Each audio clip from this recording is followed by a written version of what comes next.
Hai teman pemilih, apa kabar hari ini? Semoga selalu dalam keadaan sehat ya. Terima kasih sudah mengikuti media sosial KPU Provinsi Jawa Tengah untuk mendapatkan informasi terkait dengan penyelenggaraan pemilu khususnya di Jawa Tengah.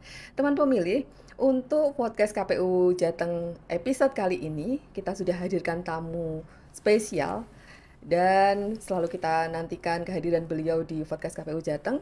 Langsung saja kita temui beliau. Beliau adalah salah satu pimpinan KPU Provinsi Jawa Tengah, Ketua Divisi Teknis Penyelenggaraan Pemilu. Beliau adalah Bapak Muhammad Mahrus. Selamat datang Bapak di podcast KPU Jateng. Ya, makasih Mbak Apa Nunung. kabar hari ini? Baik Mbak Nunung, ketemu lagi di sini di Iya, podcast KPU Jateng. tentunya ada informasi yang menarik. Kenapa Bapak kami hadirkan di podcast KPU Jateng? Oh ya, gitu ya. Nanti tak kasihkan cerita-cerita terbaru lah. Iya, tentunya untuk tahapan pemilu kan masih panjang lagi nih Pak di Ya, 2024. Masih banyak informasi yang Bapak miliki yang nanti bisa di-share ke teman pemilih. ya, Dan tentunya untuk Pilgub Jateng 2024 ini harapannya kan bisa jalan lancar, banyak tahapan yang akan dilalui. Khususnya ini nanti di tahapan yang Bapak ampu terdekat ini Pak. ya, Terkait dengan pencalonan. Lagi-lagi ya, pencalonan ketemu dengan Pak Makrus. ya, ya, Ada benar-benar. informasi apa nih Pak? Ya, ya gini Mbak Nunung. Kalau kita bicara pemilu 2024, kemarin kita sudah proses rekapitulasi tingkat berjenjang, baik tingkat provinsi ataupun nasional, sudah ditetapkan di nasional. Bulan kemarin ya, kemudian ini masa-masa ada PHPU di MK. Ini masa-masa itu masih kita ampuh di situ, tapi mungkin kalau bicara PHPU leading sektornya sudah teman-teman divisi hukum kan gitu kan, karena berhubungan dengan situ. Bagaimana kita mempertanggungjawabkan proses-proses yang sudah kita lakukan, karena ada teman-teman dari yang lain dari peserta yang merasa kurang optimal kerja dari KPU, sehingga kita di sini untuk mencoba menjelaskan dan bertanggung jawab kerja-kerja KPU itu terkait pemilu 2024. Dan masih ada ini apa kesempatan untuk peserta pemilu? Ya, memang dibuka ruang sih. Itu Oh, kan bentuk kita demokrasi kan seperti itu, memang dibuka ruang untuk proses-proses hal tersebut. Kalau misal masih ada yang dipermasalahkan, yang disengketakan. Kalau kita bicara Jawa Tengah kan, lah uniknya di 2024 ini kan dari dulu kita sampaikan pemilu itu serentak dengan pilkadanya kan gitu kan. Makanya kan pemilu di Februari, kemudian pilkada serentaknya nanti di bulan November, di tanggal 27 November, iya. hari H coblosannya. Bareng-bareng juga nanti coblosannya milih gubernur sama milih bupati atau wali kota kan gitu. Jadi Nasional. ya Nasional secara juga cuman nasional. ini ya Pak, tahapannya apa? Wilayahnya berdasarkan wilayah Wilayahnya saja ya yang beda-beda. benar-benar wilayahnya Untuk berbeda-beda. Jawa Tengah, Pilgub Jateng 2024 Mm-mm. beserta dengan kabupaten kota di 35 Kabupaten kabupaten. kota ya Ini bareng-bareng yang nanti. unik apa Pak? Terkait dengan keserentakan pilkada ini Pak? Ya, yang unik pasti kalau kita bicara efektif efisien ini lebih bagus ya, dari yang pertama kalau kita lihat dari sudut anggarannya. Pasti kalau kita lihat dari anggarannya akan lebih berhemat. Kita bicara anggaran aja, ini kan sharing antara Pemda di provinsi sama Pemda di kabupaten kota. Ya. Anggarannya di-sharing antara penyelenggaraan gubernur dan penyelenggaraan bupati.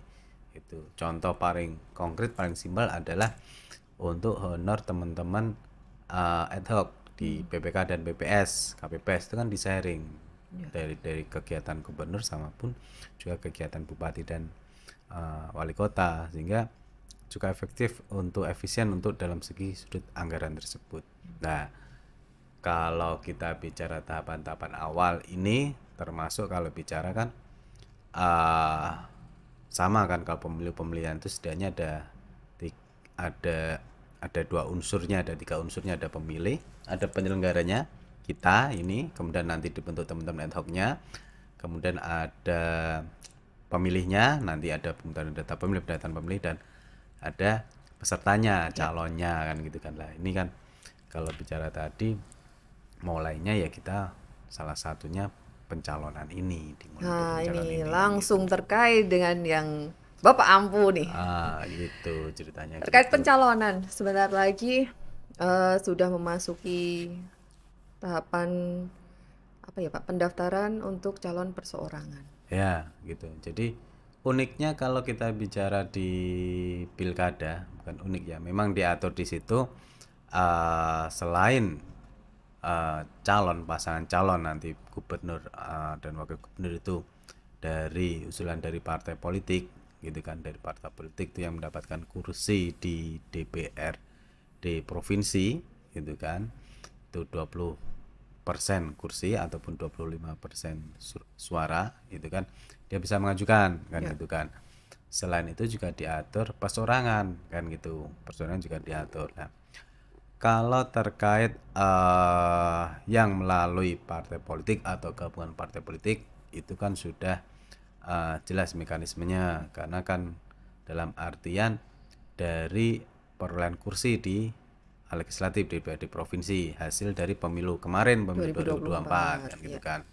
Lah, kalau yang persoalan gimana? Persoalannya stepnya lebih panjang dulu, lebih awal dulu, dalam artian karena di sini diatur kalau bisa persorangan ada syarat-syarat dia bisa menjadi calon, gitu kan. Salah satunya adalah dia adanya dukungan dari masyarakat di Jawa Tengah Jadi di kan, awal gitu. harus punya dukungan dulu untuk bisa mendaftar begitu atau Ya, gitu. terbaliknya Pak? Ya, dia harus punya dukungan dulu Iya. untuk bisa mendaftar sebagai bakal calon dan bukan Oh, sebagai baik. calonnya, Ya, gitu. ya. Stepnya seperti itu.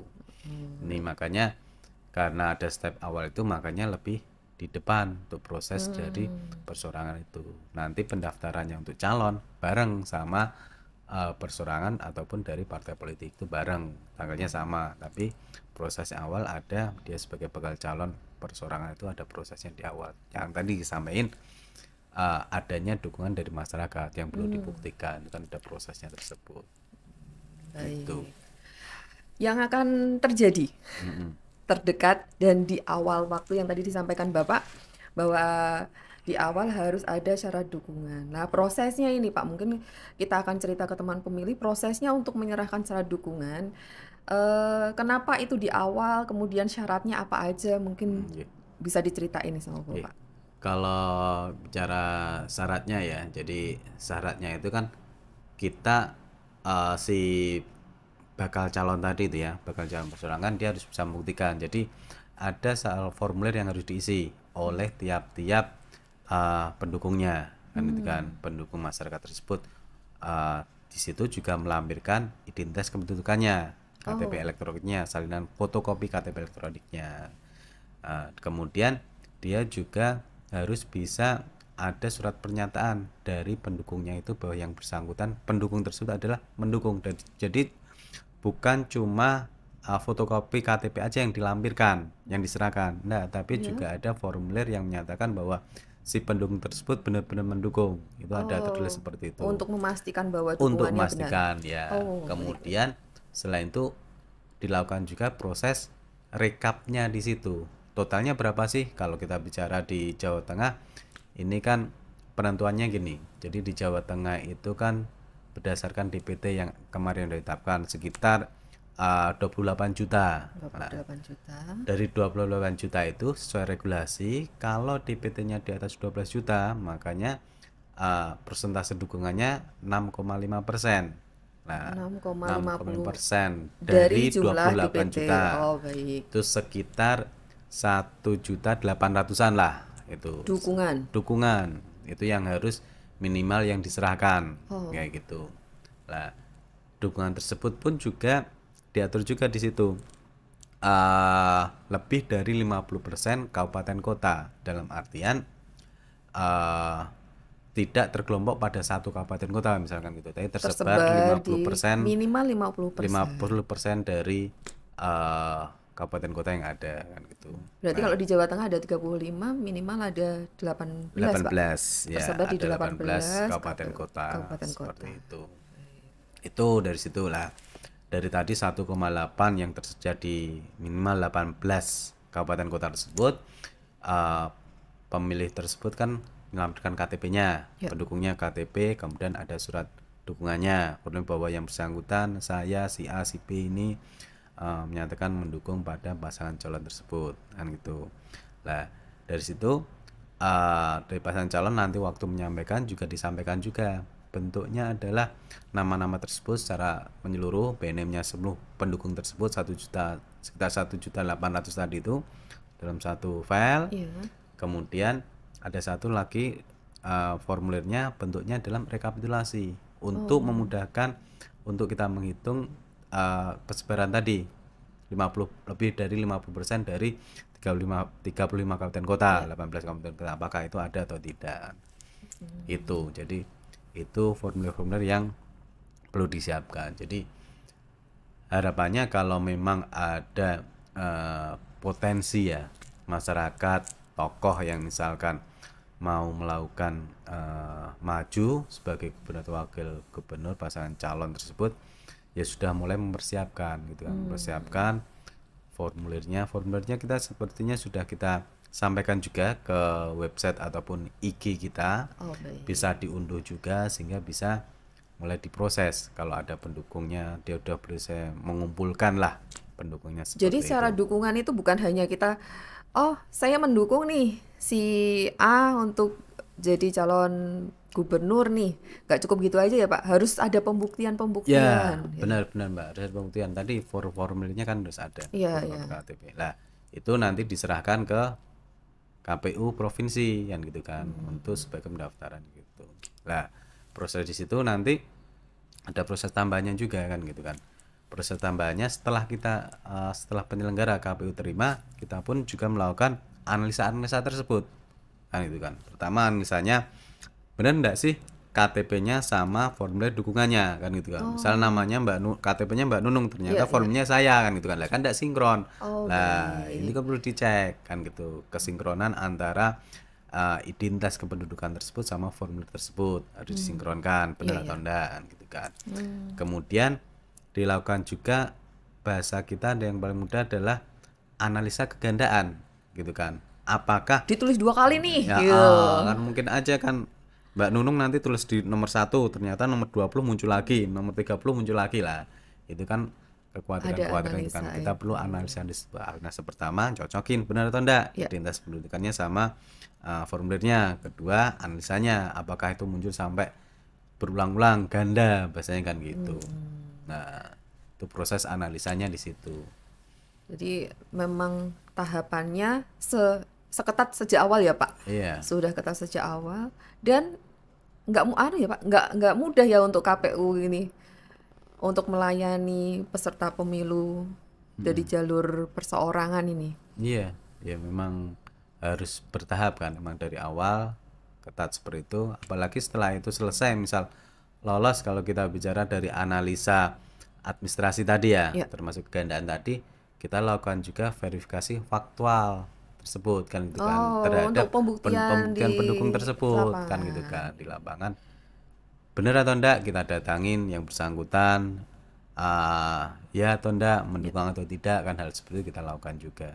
Ada proses perbaikan juga nggak sih Pak untuk syarat dukungan yang mungkin tadi misalnya ada kejadian yang ganda, saya dituliskan ada 5 kali ditulis di formulir yang berbeda-beda misalnya, bukan formulir yang beda-beda ya, di halaman yang Ya. berbeda-beda gitu. Masih ada kesempatan untuk perbaikan Pak? Masih bisa sesuai tahapannya nanti lebih diatur detail ya di tahapan PKPU pencalonan persorangan. Tetap ada kalau kita bicara di mekanisme-mekanisme tahun kemarin 2020 tetap ada mekanisme perbaikan karena kan kita tetap sama mengasumsikan dia sengaja atau tidak sengaja, hasil Oh, analisanya seperti apa, hasil koreksinya seperti apa, itu kan mereka masih diberikan kesempatan untuk melakukan perbaikan. Misal tadi ternyata ganda deh, oh ini salah sebenarnya, kita ganti lagi, mereka bisa ada, ya udah enggak apa-apa, jalan kita lakukan pengecekan lagi, verifikasi administrasi lagi kan gitu kan. Itu wajar seperti itu dilakukan karena memang kita tetap membuka ruang, harapannya itu bisa tersampaikan kan gitu kan ke seorang. kalau seperti di Pilgub Jateng sebelum-sebelumnya Pak, yang eranya masih era belum IT ya Pak, apakah nanti di 2024 ini juga akan diserahkan syarat dukungan berupa KTP secara fisik atau hanya apa namanya, semuanya juga menggunakan IT lagi Pak di Pilgub Jateng ini nanti? Nah, sepertinya tetap ada penggunaan teknologi informasi kan Ya. gitu kan. Beberapa format-format udah dibuatkan, saya nyebutnya lebih mudah sebagai Excel berumus gitu ya. Jadi selain itu ada hard copy-nya kan gitu kan, itu juga ada Excel berumusnya kan gitu kan, untuk nama-nama tersebut itu analisa kegandaannya. Kalau kita bicara sedikit ke belakang, waktu pemilu kemarin itu kan verifikasi partai politik juga benar-benar sudah menggunakan teknologi informasi kan Iya. gitu kan, terkait untuk analisa administrasinya ataupun kegandaannya lah. Ini pun juga akan mencoba menggunakan seperti itu. Tapi kalau kita bicara aplikasi yang digunakan apa, itu kan ada di kewenangan di KPU RI, apakah bisa digunakan atau tidak. Kewenangan itu pembahasannya ada di KPU RI. Jadi Dan masih menunggu masih kebijakan dari pusat nunggu. ya Pak? Kebetulan mungkin minggu depan sih sudah ada undangan untuk dilakukan BIMTEK terkait teknis penyerahan syarat dukungan ini lah, Baik. menggunakan aplikasinya seperti apa Ya. ataukah upload dilakukan seperti apa, itu akan mungkin lebih detail lagi di sana Dan disampaikan tentunya lagi. ini salah satu bentuk kemajuan dalam penyelenggaraan Pilgub ya Pak ya, Iya, selama ini. iya, Dan mau nggak mau, baik penyelenggara maupun peserta harus siap menggunakan. iya, benar. Karena kalau saya lihat gini, pemanfaatan teknologi informasi ini pasti akan dibutuhkan dalam bentuk kita akses informasinya lebih cepat gitu ya. Kita bisa cepat melakukan informasi, misal kita klarifikasi, koordinasi, baik itu ke jajaran kita secara horizontal ataupun ke teman-teman secara vertikal, Ya. gitu kan, ketika ada suatu informasi yang berbeda, ataupun juga dalam proses pengolahan data tersebut. Nah, itu memang kita butuhkan. Contoh kita bicara pengalaman kemarin waktu kita rekapitulasi di pemilu 2024 kemarin. Ada suatu masalah, kita lebih mudah aksesnya kan gitu kan. Aksesnya lebih mudah, kita mencari datanya yang dibutuhkan apa sih? Oh A, B, C, oh formulir ini, oh dokumen ini, itu lebih mudah. Kita bisa langsung temukan, sudah dilakukan digitalisasi, lebih mudah tersampaikan. Klarifikasi ke teman-teman pun juga mudah kan gitu kan. Bisa kita bicara beberapa aplikasi kan yang secara video teknologi informasi, video telekonferensi kan, itu kan bisa. Nah, salah satunya ini juga. Jadi untuk memudahkan verifikasi nanti ini sudah ada arahan dari KPRI, waktu nanti kita melakukan verifikasi teman-teman pendukung calon persorangan juga bisa dilakukan secara telekonferensi juga bisa gitu kan. Ya, jadi Ada tidak kesempatan ada untuk kesempatan. Jadi misal kita tidak bisa datang atau tidak ditemui kan, ya. evaluasi ketika kita turun ke lapangan itu kan waktunya yang tidak pas kan gitu kan. Betul. Bukan maksud kucing-kucingan, dalam artian kemarin ada Mungkin masukan pemilihnya lagi bekerja kan gitu gitu kan. ya Pak. Pemilihnya kan pasti bekerja, jam kita teman-teman penyelenggara turun ke lapangan otomatis kan jam kerja kita juga Ya. jam pagi kan, let's say jam 8 sampai jam 4 lah kita itu kan. Teman-teman pendukung, teman-teman masyarakat itu pasti juga jam 8 sampai jam 4 pun juga aktivitas. Betul. Sama juga kan Ya. gitu kan. Nah, itu kan ada solusi-solusi tersebut. Itu sih Mbak. Pengembangan yang sangat bagus informasi. Harus siap dengan perubahan apa namanya, perkembangan ya Pak. Lebih tepatnya perkembangan, termasuk perkembangan demokrasi dong Pak. Pelaksanaan pemilu yang dinamis. Iya, Banyak sangat. dinamika yang terjadi dan tentunya untuk kemajuan Yang Indonesia pasti sendiri. saya sampaikan ke teman-teman sih, ya kalau ada hoax atau disinformasi, ya segera bisa dilakukan saring dulu kan. Oh. Iya kan, dicek lagi kebenarannya, dan harapannya kalau teman-teman semua bicara terkait mencari informasi kepemiluan, ya baiknya sanatnya itu ya yang di KPU, bukan Sumber yang resminya. ya itu kan. Sumber resminya harusnya di KPU, dan kita harus bisa menyampaikan data-data yang benar kan gitu kan, bukan ke sumber yang lain kan, jadi enggak pas juga. Karena kadang gitu. netizen kan lebih kritis ya Pak ya. Banyak informasi juga loh yang masuk ke media sosialnya KPU Jateng. Ya banyak yang membangun sebenarnya, tapi Hmm. banyak juga yang nadanya agak-agak julid kalau bahasa saya mungkin ya. Tapi tetap membangun loh Pak untuk Iya, KPU sebenarnya. heeh. Bener itu, memang harus harus dibangun itu sih. Saya sepakat sih dengan karena eranya sekarang ya, era keterbukaan informasi kan seperti ini. Masyarakat Dan bisa mengakses cepat lebih mudah ya asalkan Pak, mudah ya cepat. diakses yang lebih benar lah, tempat Betul yang sekali. benar. Untuk penyerahan syarat dukungan bakal calon Mm-mm. perseorangan. Jadwalnya nih Pak, kapan bisa akan Eh, mulai begitu? kalau kita bicara di PKP 2024 itu tentang tahapan, itu kalau mulai penyampaian penyerahan dukungan itu dimulai dari 5 Mei kan, itu 5 Mei sampai 19 Agustus itu. Tapi ini prosesnya ya kita tetap tunggu dulu terkait detail DBD-nya gitu kan. Oh, Karena akan muncul juknis ataupun peraturan baru terkait lebih detailnya yang mengatur tersebut, karena diaturnya masih umum kan gitu kan. Jadi kapan? Karena kan penyampaian itu cuma dibatasi 5 hari aja, 5 hari betul. kerja, 4 harinya jam kerja sampai jam 4, hari kelimanya sampai jam 23.59. Nah itu kan makanya diatur di situ lah itu Dan untuk tentunya nanti akan diupdate lagi ya oleh mm-mm. KPU Provinsi Jawa Tengah kapan akan dibuka penyerahan syarat Ya dukungan itu. pasti itu akan kita sampaikan ke masyarakat umum kapan dan di mana kan gitu Oh, kan. betul juga. Pastinya di kantor KPU sih yang pasti kan Oh, siap. gitu. Berarti ini ya Pak, siap lembur-lembur lagi ya Pak ya. Gitu kan. KPU siap melayani Ya. pemilih dan peserta pemilu untuk Mm-mm. Pilgub Jatim Benar 2024. Pak. Ya. Terutama dari divisi teknis ya Pak ya. Ya ya ya. Divisi yang mungkin agak berat sih sebenarnya untuk ketemu dengan peserta pemilu. Lebih banyak ketemu dengan peserta pemilu kan Pak? Iya. Benar. Iya kan? Lebih banyak kesan di sana. Dari awal sampai dengan akhir nanti. Ya melayani mereka lah, melayani mereka. Iya sih. Informasi nanti untuk kepastian apa namanya ya, waktu, tempat akan disampaikan langsung melalui mana aja nih Pak? Ya, nanti pasti kita akan sampaikan secara umum ya ke baik kita melakukan media massa baik yang cetak ataupun elektronik, kita akan sampaikan. Kita juga akan sampaikan diakses di website KPU, website resmi ataupun media sosial KPU Provinsi Jawa Tengah yang resmi. Itu pasti akan kita sampaikan. Dan harapannya teman pemilih tetap mengikuti media sosial KPU Provinsi Jawa Tengah untuk mengupdate informasi terkait dengan penyelenggaraan Pilgub Jateng 2024.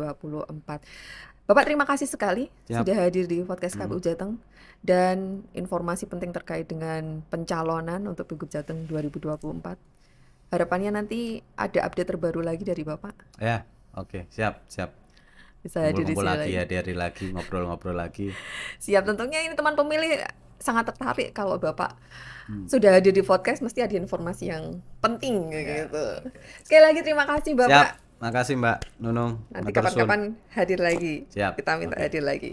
Makasih.